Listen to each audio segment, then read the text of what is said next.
2 runners will start the Tara LAING yard off on Friday. I'm going to be chatting to Gavin Fenter to hear more about the runners throughout the day.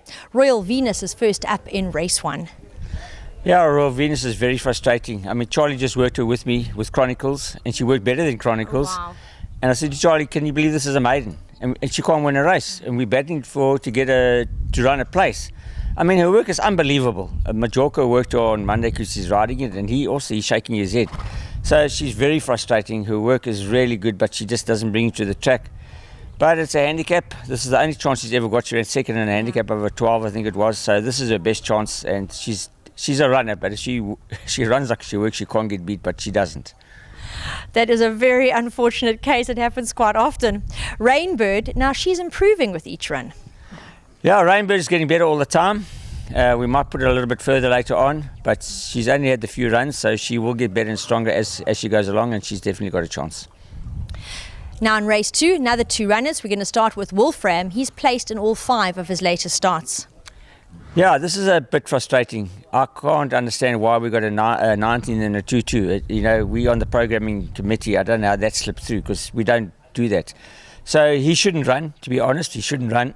But after his last run last week, straight away after the race, I said to Charlie, this horse actually needs to go further. And it was a 2-2, so we see how he pulls up. He pulled up well, and we'll just canter him the rest of the week. He's done enough.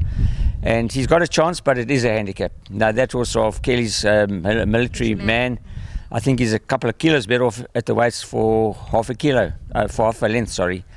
So he's going to be the horse to beat. And yeah, like I said, unfortunately, this race has come a bit soon, but he can run into the money.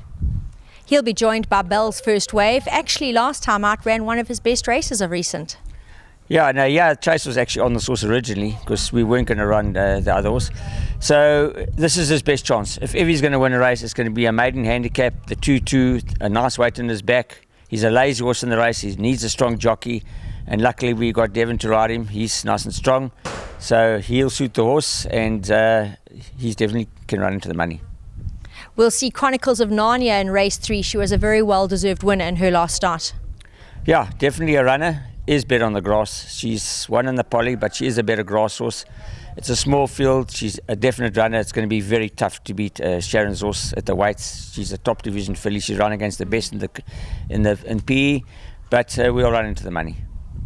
And in race 4, Seoa, who's in the background, he'll step out. Now he's given 2 good accounts of himself from his 2 starts locally so far. Yes, 2 nice runs.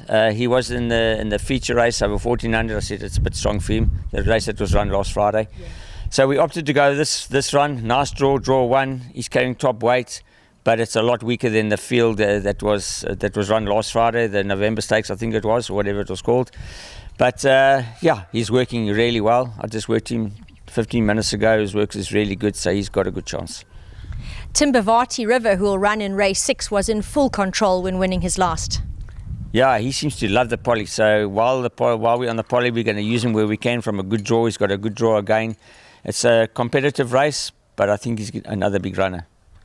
And another positive runner stepping out to close off the day in race 8 is Colorama. She loved being back on poly in her last, and she ran a good 3rd. Yeah, Colorama's got a drop tip, so we battle her with the back. We work on her back twice a day. She gets a thumper, what they call a thumper machine on her back in the morning before work. Then she gets it again in the afternoon. The 1200 being a little bit quick, Chase was in a little bit of a pressure to get her in the race, keep in the race, and she hung really, really bad. But she's only hanging because she's battling with the back. So we opted to run her from, it's not a good draw, but she comes from off the pace. She'll definitely be better over the further, where it's a lot slower, run a lot slower. Chase can drop her in, get her nicely settled, and build her up in the straight, and maybe go in for a run if she hangs in. Definitely better over 14, so I think she's got a good chance. Looks as if the yard has got some runners that you definitely need to consider for your exotics on Friday. Does look as if they can have a positive afternoon.